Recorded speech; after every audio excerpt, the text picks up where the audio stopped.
Sud Radio, les vraies voix qui font bouger la France. Jean-Marie Bordry, les voix de la politique.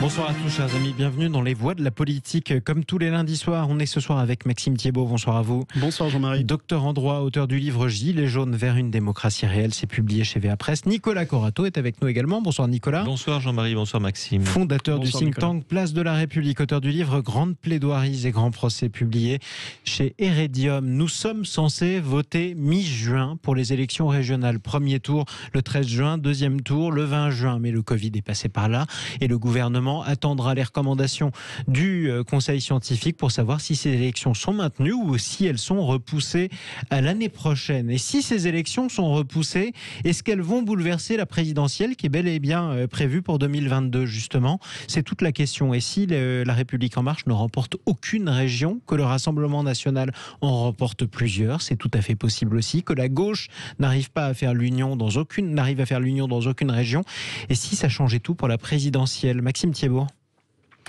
Il y a une vraie question qui est posée déjà. Quelle date sera retenue pour les élections régionales et donc les élections départementales derrière? Alors pour l'heure, c'est le mois de juin. La situation sanitaire prête à se poser la question, est-ce qu'on pourra faire une campagne qui respectera l'égalité des armes entre les candidats? Moi, je me pose sincèrement la question, puisque je suis attaché à la politique, à l'ancienne, c'est-à-dire à celle où on serre des mains, on rencontre les gens. C'est-à-dire que... Enfin, les mains, politiques ou pas politiques, ça fait un an que vous en serrez plus concrètement. Oui, mais les gens ont besoin de contact, ils ont besoin de sentir le candidat, le porte-à-porte, ça marche très bien. Moi, j'ai fait des départementales en 2015, en divers droite. J'ai fait 16% parce que j'ai tapé à toutes les portes. Et les gens étaient contents de me voir, on échange, on discute, on les écoute. Et ça, c'est ça qui fait c'est le charme de la relation politique. Mais est-ce que ça change tout? Moi, ça avait fait 16% avec le soutien de personne. Oui, mais enfin, vous n'étiez pas le seul à faire du porte-à-porte. Non, mais après, il y a une rencontre entre des électeurs et un candidat.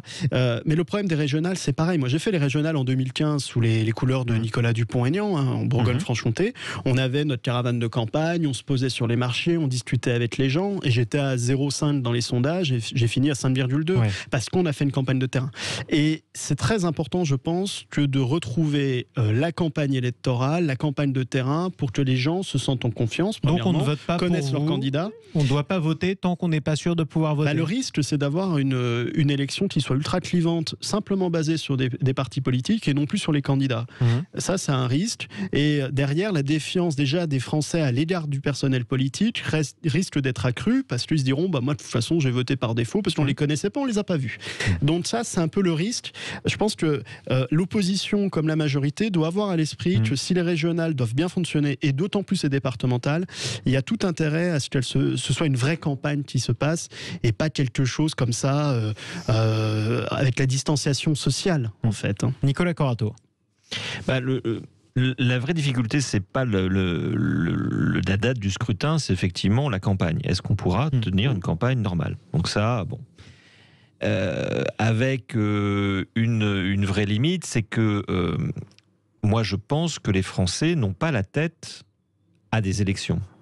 Alors c'est vrai aujourd'hui, on ne peut pas parler pour juin, mais quand même, je pense qu'on a tous, et le corps social a d'autres sujets que nécessairement le renouvellement électoral des départements et des régions, même si c'est un moment important de démocratie. Avec une distinction entre les départementales et les régionales. S'il y a un tropisme parisien, les départementales, on ne les calcule pas, on ne les voit pas, mais en fait, dans beaucoup de pays et de régions en France, c'est très important. C'est très important parce qu'il y a un vrai lien entre les conseillers départementaux qui sont élus sur des cantons et la population. Ce sont des élus de proximité et beaucoup de Français y tiennent. C'est une élection d'ailleurs dans laquelle il y a généralement de très fortes participations partout en France, sauf en région parisienne, où là tout est mélangé, on ne comprend plus qui est qui, etc. Les régionales, c'est différent. Les régionales, ça n'a jamais été une élection qui a suscité un élément de proximité. Elles ne sont pas territorialisées. Et quand vous êtes conseiller régional, vous êtes conseiller régional de la région, vous n'êtes pas affecté à un territoire particulier. Très compliqué d'avoir une affection ou un intérêt particulier.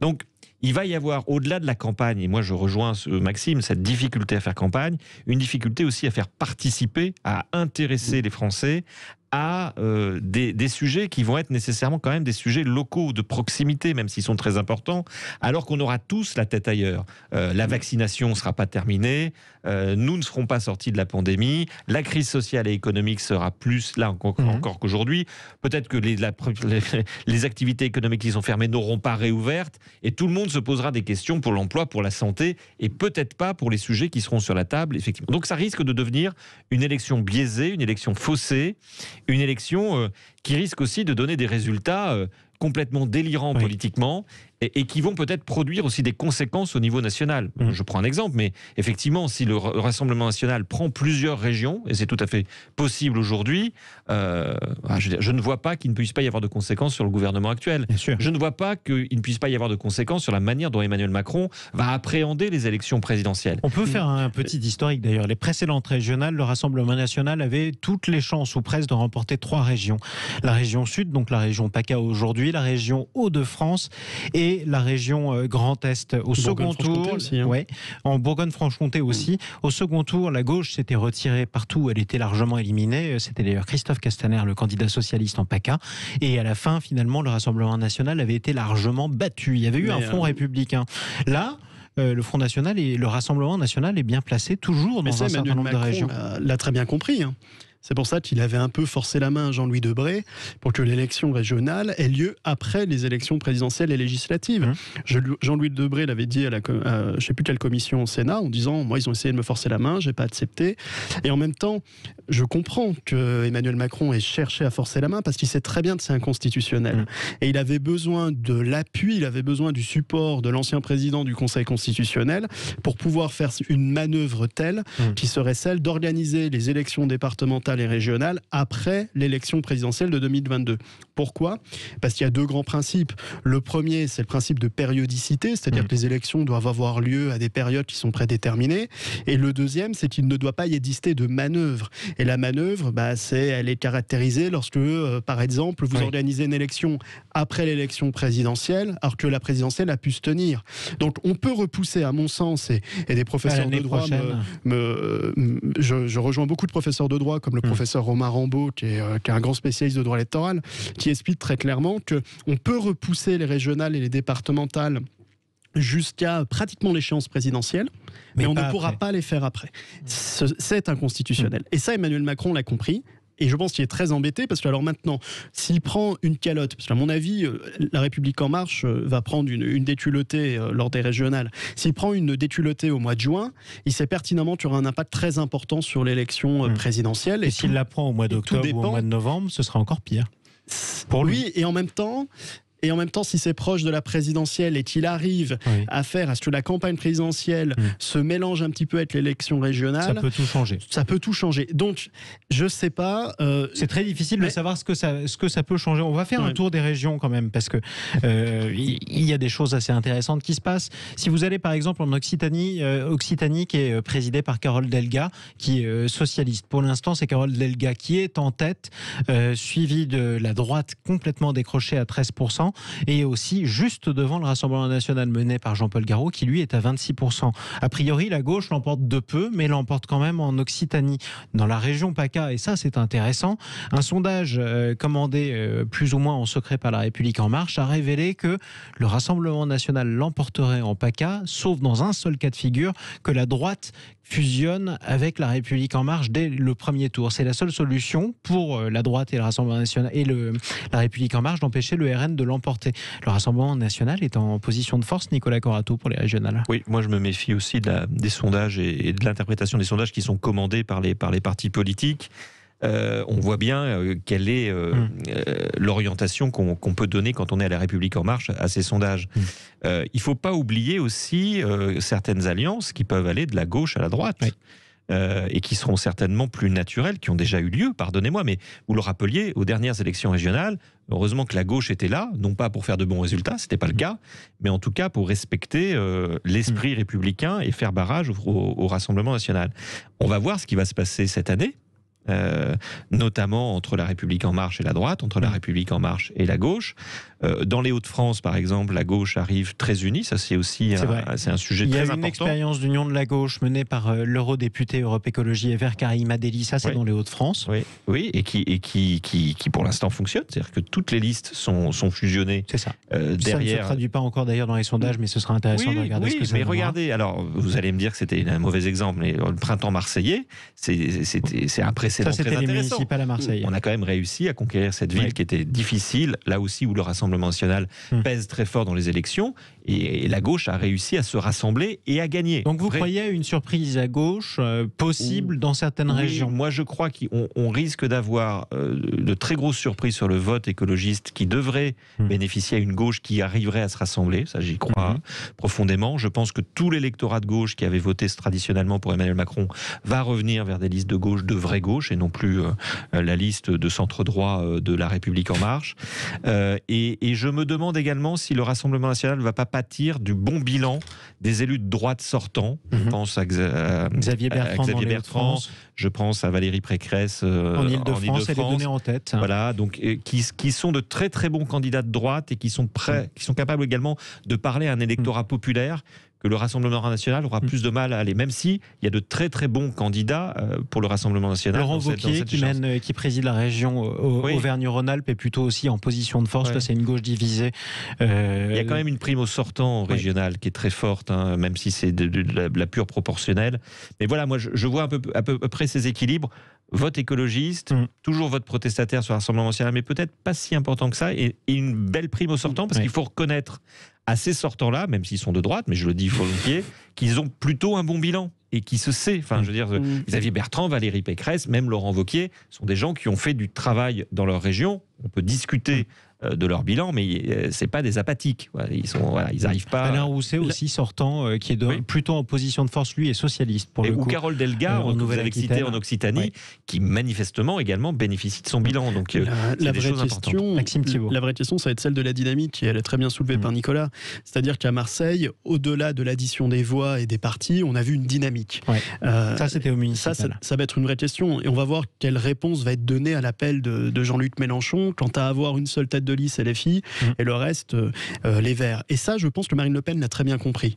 Elle a bien compris qu'elle doit créer des dynamiques, qu'elle doit créer des alliances, qu'elle doit être en capacité de proposer des choses différentes. Les alliances avec qui pour elle a essayé aujourd'hui, elle a lancé l'Avenir français avec les anciens de chez Nicolas Dupont-Aignan. Elle avait déjà lancé le Rassemblement Bleu Marine. Elle avait lancé le Rassemblement Bleu Marine. Gilbert Collard, ça n'a jamais marché. Elle envoie des éléments, elle présente des candidats qui sont pas des historiques du Front National, donc du Rassemblement National. Vous voyez Monsieur Garot, Laurent Jacobelli, ancien de la France.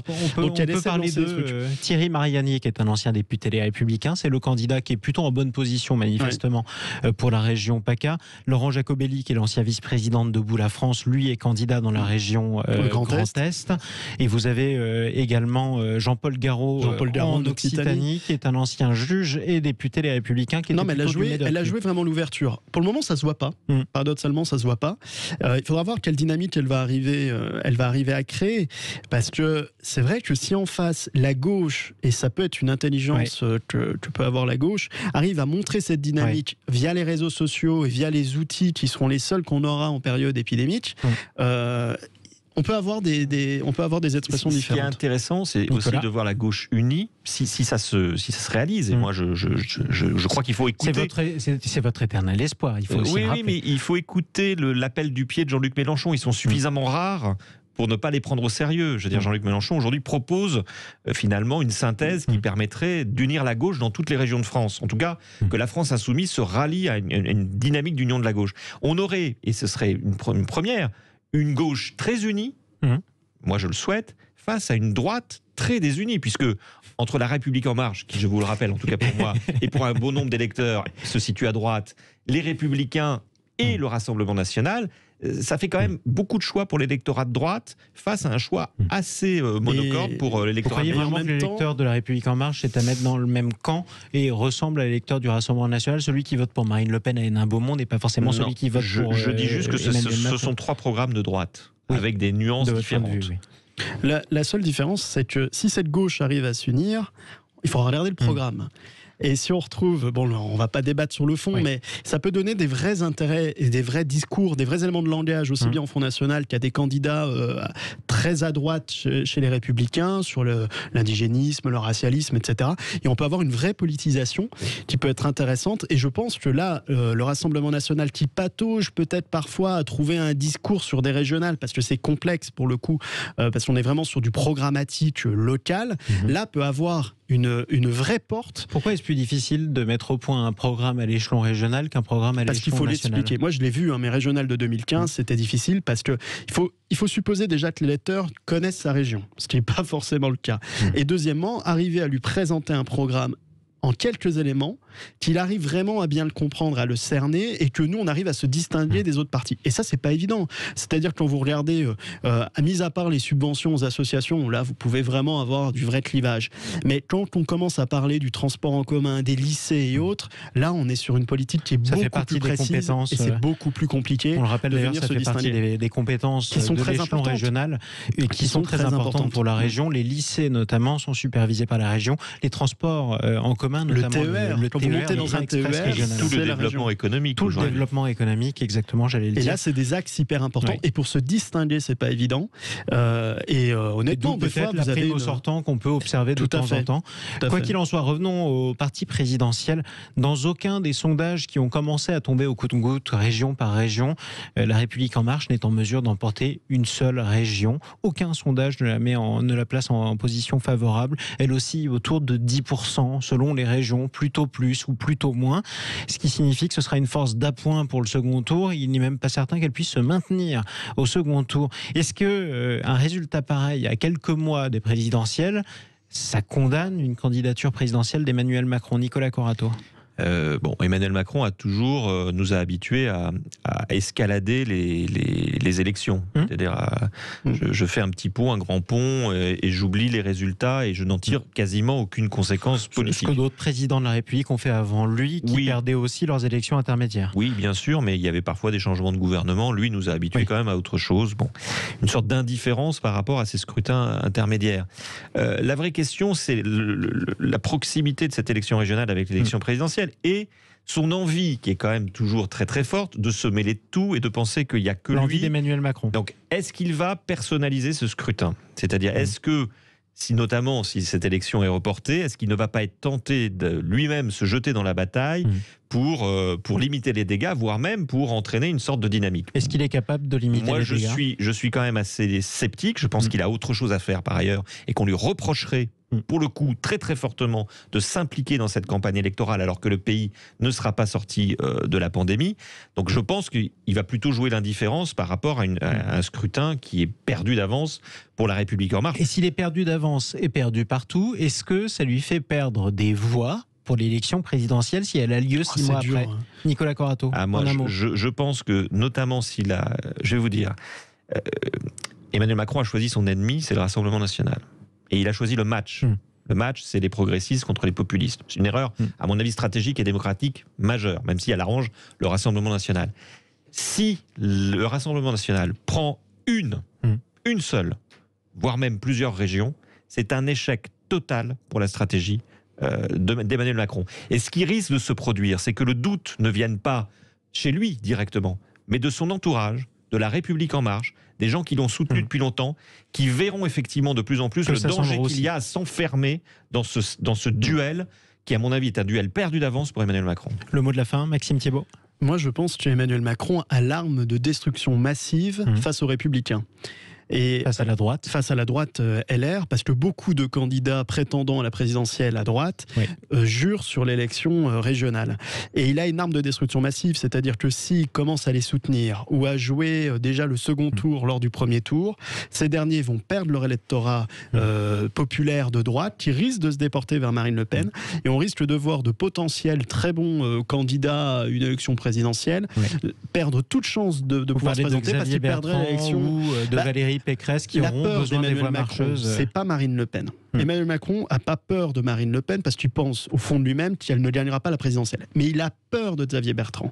Il a peur de Valérie Pécresse, il a peur de ces candidats-là parce qu'il se dit, s'ils arrivent à susciter un espoir avec un petit regain de démocratie à la sortie du Covid, ils peuvent l'emporter. Et il se souvient de 2022, où c'est 2017, où c'est Nicolas Dupont-Aignan qui avait de ses 5% a empêché l'accession de François Fillon au second tour. Donc ça, il l'a à l'esprit, il le sait très très bien, et donc il va tout faire, à mon avis, pour jouer ce jeu comme il le fait avec le Renaud Muselier dans le Sud, le candidat de droite sortant pour en pouvoir région faire PACA. tomber les candidats LR, quitte à faire gagner le Rassemblement national, ça le désintéresse complètement. Y aura-t-il une fusion dès le premier tour d'ailleurs entre la droite et la République en marche en région PACA? Certains marcheurs plaident pour l'instant, le candidat Renaud Muselier n'est pas tout à fait prêt à franchir le Rubicon. Merci à nos deux voix de la politique du soir. Merci.